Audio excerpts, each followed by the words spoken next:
ഞായറാഴ്ച രാത്രി ഇങ്ങനെ ബോറടിച്ചൊക്കെ ഇരുന്നപ്പം നന്ദുവിനെയും വിളിച്ച് നേരെ അനീഷും നന്ദുവും ഞാനും പിന്നെ ഹരീഷ് പുള്ളിയും കൂടെ നേരെ വർക്കലയിലോട്ടാണ് നമ്മൾ വച്ച് പിടിക്കുന്നത്. രാത്രി കൊണ്ട് ബോറടിച്ച് ഒരു പരിപാടി ഇല്ലാതെ നേരെ വർക്കല പോകാമെന്ന് പറഞ്ഞു. അങ്ങനെയാണ് വർക്കല പോകാനായിട്ട് നമ്മൾ ഇറങ്ങിയത്. അപ്പോൾ നേരെ വർക്കല വന്നപ്പോൾ നമ്മൾ വർക്കല ക്ലിഫിലാണ് ഇപ്പോൾ ഉള്ളത്. നല്ല വൈബാണ് കേട്ടോ. വർക്കല എപ്പോഴും ഒരു പോസിറ്റീവ് വൈബാണ്. സീസണായാലും ഓഫ് സീസണാണെങ്കിലും. ഓഫ് സീസണാണ്. അത് മാത്രമല്ല ഇന്ന് നല്ല മഴയും ഉണ്ടായിരുന്നു. നല്ല മഴ അല്ല, ചാറ്റിൽ മഴ. അപ്പോൾ നേരെ ക്ലിഫിൽ ഇന്ന് ഗസ്റ്റ് ആൾക്കാർ വളരെ കുറവാണ് കേട്ടോ. വളരെ കുറവെന്ന് പറഞ്ഞാൽ നോർമൽ വരുന്ന ആൾക്കാരുടെ ഒരു 20% മാത്രമേ ആൾക്കാരുള്ളൂ, തിരക്കുള്ളൂ അവിടെ. പല റെസ്റ്റോറൻറ്റുകളും ഇന്ന് അടച്ചിട്ടേക്കിട്ട് ഞായറാഴ്ചയായിട്ട് പോയി അവധിയാണ് പല റെസ്റ്റോറൻറ്റുകളിലും. അങ്ങനെ നമ്മളിങ്ങനെ നടന്നായി ആ ക്ലിഫിൻ്റെ ഫ്രണ്ടിൽ കൂടെയുള്ള നടന്നിങ്ങനെ വന്ന ഓരോ ഹോട്ടലുകളൊക്കെ നോക്കി നമുക്കറിയാൻ പറ്റില്ല അവിടെ ഈ ആളും തിരക്കും ഉണ്ടതിൻ്റെയും ഇല്ലാത്തതിനും. തിരക്ക് പൊതുവെ കുറവാണ്. റെസ്റ്റോറൻറ്റുകളൊക്കെ പലതും അടച്ചിട്ടിരിക്കുന്നത്. പിന്നെ തുറന്ന റെസ്റ്റോറൻറ്റുകൾ ഫ്രണ്ടിലൊക്കെ ഇങ്ങനെ മീനൊക്കെ ഇങ്ങനെ നിരത്തി വെച്ചോട്ട്.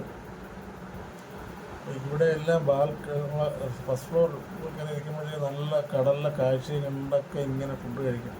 അതേപോലെ തന്നെ മാർക്കറ്റിൽ അകത്തുള്ള മാർക്കറ്റൊക്കെ അവധിയാണ്. ഒരു തുച്ഛമായ 10 താഴെയുള്ള കടകൾ മാത്രമേ ഇത് തുറന്നിട്ടുള്ളൂ. എന്നിരുന്നാൽ തന്നെയും ബാക്കി കടകൾ തുറന്നിട്ടില്ല തന്നെയും അവിടുത്തെ ഒരു വൈബ്, ഒരു എന്തോ പറയുന്ന ഒരു എൻജോയ്മെൻറ്റ് മൂടെന്ന് പറഞ്ഞാൽ അത് വല്ലാത്ത മൂഡ് കേട്ടോ. അതിന് ഇത്തരത്തിലുള്ള ലൈറ്റുകളും ബോർഡുകളൊക്കെ ഭയങ്കര ഒരു സ്വാധീനം ചെലുത്തുന്നുണ്ട്. നമ്മൾ പണ്ട് സിനിമകളിലും അങ്ങനെയൊക്കെ മാത്രമേ കണ്ടിട്ടുള്ള സാധാരണക്കാരാണ് പറയുന്നത് കേട്ടോ. ഇപ്പോഴത്തെ പിള്ളേർക്ക് സർവ്വസാധാരണ കാഴ്ചയാണ്. എന്നാലും ഒരു ഗ്രാമ ലൈഫിലൊക്കെ ജീവിക്കുന്ന ആൾക്കാർക്ക് ഇതെന്തോ ഭയങ്കര സംഭവം തന്നെ.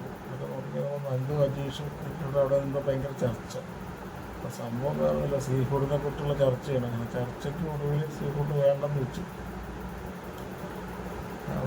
പിന്നെ ഫുഡ് കഴിക്കേണ്ട എന്ന തീരുമാനത്തിലാണ് ഉള്ളത്.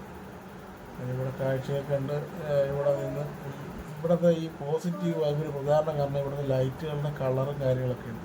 അപ്പോൾ അത് കഴിഞ്ഞ് നമ്മളൊരു കാശ്മീരി കടയിലോട്ട് കയറി. കാശ്മീരി കടയിൽ നമ്മളെ ബീച്ച് ഡ്രസ്സും അങ്ങനെയൊക്കെയുള്ള ഡ്രസ്സും പിന്നെ ഒരുപാട് ചെറിയ വണ്ടിയുടെ ഡാഷിലും വീട്ടിലൊക്കെ വയ്ക്കുന്ന മിനിയേച്ചർ സാധനങ്ങളൊക്കെ അവിടെ ഒരു കാശ്മീരി എന്ന് ഫോണിന് ഭയങ്കരമായിട്ട് സംസാരിച്ചിട്ടിരിക്കുന്നുണ്ടോ. കക്ഷിക്കറിയായിരിക്കും നമ്മൾ കാണാനായിട്ട് വന്നിരിക്കും. നമ്മൾ പർച്ചേസ് ചെയ്യുന്നില്ല, അല്ലെങ്കിൽ പർച്ചേസ് ചെയ്യാനുള്ളതാണ് ചോദിക്കും എന്ന് വിചാരിച്ചായിരിക്കും ഫോണിൽ തന്നെ മുഴുകിയിരിക്കുകയാണ്. നമ്മൾ ഈ സാധനങ്ങളെല്ലാം നമ്മൾ കൊച്ചിയിൽ പോയാലും എല്ലാം ടൂറിസ്റ്റ് സ്ഥലങ്ങളെല്ലാം ഒരുവിധം ഒരേ ശ്രേണിയിലുള്ള സാധനങ്ങളായിരിക്കും നമുക്ക് വാങ്ങിക്കാൻ കിട്ടുന്നത്. അതുകൊണ്ട് വെറൈറ്റി ബാഗുകളൊക്കെ അവിടെ കിടക്കുന്നത്. അതിനൊക്കെ തന്നെ മറ്റേ ലവ് ക്യാച്ചറാണ്, അങ്ങനെയൊക്കെ പറയുമല്ലോ അതിൻ്റെ പേര്, ഡ്രീം ക്യാച്ചറിൻ്റെയൊക്കെ വെറൈറ്റിയൊക്കെ അവിടെ കിടപ്പുണ്ടായിരുന്നു കേട്ടോ. പിന്നെ അതിനൊക്കെയുള്ള ഈ പല സ്ഥലത്ത് ഡപ്പികൾ. ഇതിനൊക്കെ ഏറ്റവും ചെറിയ ഒരു വിഗ്രഹത്തിന് അവർ പറഞ്ഞത് 150 രൂപയാണ് റേറ്റ് പറഞ്ഞത്. വലിയ കൂടുതലായിട്ടൊന്നും തോന്നിയില്ല. പക്ഷേ അത് ഭയങ്കര കൗതുകം കേട്ടോ. ഈ സാധനം അവിടെ വിൽക്കാൻ പറ്റുന്ന എല്ലാ സാധനങ്ങളും ഭയങ്കര കൗതുകമുള്ള സാധനങ്ങളാണ്. യുണീക്കായിട്ടുള്ള സാധനങ്ങൾ, കൗതുകം അതുമാത്രമല്ല യുണീക്കായിട്ടുള്ള സാധനങ്ങളാണ്. ഇപ്പം നമുക്കിത് വാങ്ങിച്ചുകൊണ്ട് വെച്ചാൽ കുറേ നാൾ കഴിയുമ്പോഴത്തേക്ക് ഇത് നമ്മളൊന്ന് വർക്കലയിൽ നിന്ന് വാങ്ങിച്ചത് എന്ന് നമുക്ക് പറയാൻ പറ്റും. അതിനൊക്കെ ഈ ഡ്രീം ക്യാച്ചറുകൾ നമ്മൾ സാധാരണ കടകളിൽ കിട്ടുന്ന അങ്ങനെയുള്ള നല്ല വെറൈറ്റി ഡിസൈനുകളോ ഈ ഡിസൈനൊക്കെ അങ്ങനെ എല്ലായിടത്തും കിട്ടുന്നതല്ല, റയറായിട്ട് വരുന്ന സാധനമാണ്. അപ്പം അങ്ങനെയുള്ള സാധനങ്ങളൊക്കെ നമുക്കവിടെ കാണാൻ പറ്റി. സമയം ഏതാണ്ട് ഒരു 10-10:30 ആയി കേട്ടോ. അവിടെ നിന്ന് സമയം പോയത് അറിഞ്ഞില്ല. അതാണ് ഇവിടുത്തെ പ്രത്യേകത. വൈകുന്നേരത്ത് നമ്മൾ ഒരു ഓഫ് മൂഡായിട്ടൊക്കെ വന്നു കഴിഞ്ഞാൽ നമ്മൾ നമ്മൾ സെറ്റാവും. പിന്നെ ഫോട്ടോ എടുക്കാനായിട്ട് ധാരാളം ഫോട്ടോ പോയിന്റ് കാര്യം എല്ലാം ഇവിടെ ഉണ്ട്. ഇവിടുത്തെ ഓരോ ഈച്ച് ആൻഡ് എവരി കോർണർ ഓരോ ഫോട്ടോ ഫ്രെയിമുണ്ട് കേട്ടോ. ഏത് റെസ്റ്റോറൻറ്റിൻ്റെ ഫ്രണ്ടിലായാലും ബീച്ച് സൈഡായാലും എല്ലാം ഓരോ ഫോട്ടോ ഫ്രെയിമാണ്. അതാണ് നമുക്ക് നമ്മുടെ ടൂറിസ്റ്റ് പ്ലേസിൽ എവിടെ പോയാലും നമുക്ക് എല്ലാ ഫ്രെയിമുകളും നമുക്ക് ഫോട്ടോ ഫ്രെയിമുകൾ കാണാനോ അതുപോലെ ആയിരിക്കാം. പിന്നെ നമ്മുടെ അടുത്ത സ്ഥലമുണ്ടാകുമ്പോൾ നമുക്ക് വർക്കലയ്ക്ക് അത്രയ്ക്ക് വലിയ പ്രാധാന്യമില്ല, എന്നാലും പ്രാധാന്യം ഉണ്ടായിരുന്നു. അപ്പോൾ ഇങ്ങനെ നടന്നു വേണം ഒരു റെസ്റ്റോറൻറ്റ് ഫ്രണ്ടിൽ ഇങ്ങനെ മീനൊക്കെ ഇരുന്ന് ഉറങ്ങുന്നുണ്ട്.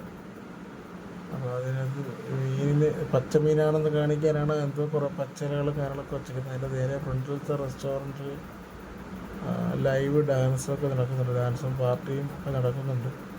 സാധാരണ ഞായറാഴ്ചകളിലും ബാക്കി ദിവസങ്ങളിലെ എല്ലാ റെസ്റ്റോറൻറ്റുകളിലും ഈ പരിപാടിയൊക്കെ ഉള്ളതാണ്. എന്നാൽ ഇന്നൊരു 2-3 എണ്ണത്തിൽ മാത്രമേ ഉള്ളൂ. നമുക്ക് കാണാൻ കഴിയും തമിഴ് പിള്ളേരൊക്കെ നടന്നു പോകണം. ഇങ്ങോട്ടൊക്കെ ഒന്ന് ഭയങ്കര സൈലൻ്റ് കേട്ടോ. പിന്നെ അത് കഴിഞ്ഞ് നമ്മൾ നേരെ ഈ കാണുന്ന റെസ്റ്റോറൻറ്റിൽ കഴിക്കാൻ കയറി. തിരിച്ച് വരുന്ന വഴിക്ക് നമുക്ക് വരുന്ന ഒരു മന്തി കഴിക്കാമെന്ന് പറഞ്ഞ് കയറിയതാണ്.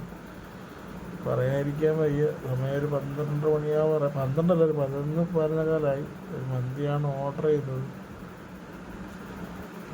സംഭവം പരാജയമായിരുന്നു കേട്ടോ. പരാജയം എന്ന് വെച്ചാൽ അടാറ് പരാജയമായിരുന്നു.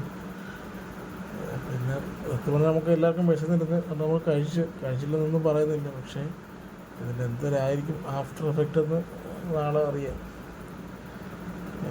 സത്യം പറഞ്ഞാൽ ഈ ഒരു റെസ്റ്റോറൻറ്റ് നമുക്ക് ആരൊക്കെ ഒന്ന് പോയി കൊള്ളാം എന്ന് പറയാൻ പറ്റത്തില്ല കേട്ടോ. ഇതിന് മുന്നേ എനിക്ക് പകലോട് വന്നിട്ടുണ്ട്. അന്ന് ബിരിയാണിയാണ് കഴിച്ചു, അന്ന് പരാജയമായിരുന്നു. പക്ഷേ ഫുഡ് ബ്ലോഗർമാരൊക്കെ ഭയങ്കരമായിട്ട് പാടി പുകഴ്ത്തുന്നതാണ്. എന്തോ ഇതിനൊക്കെ കാശ് വേണ്ടി ആയിരിക്കാം.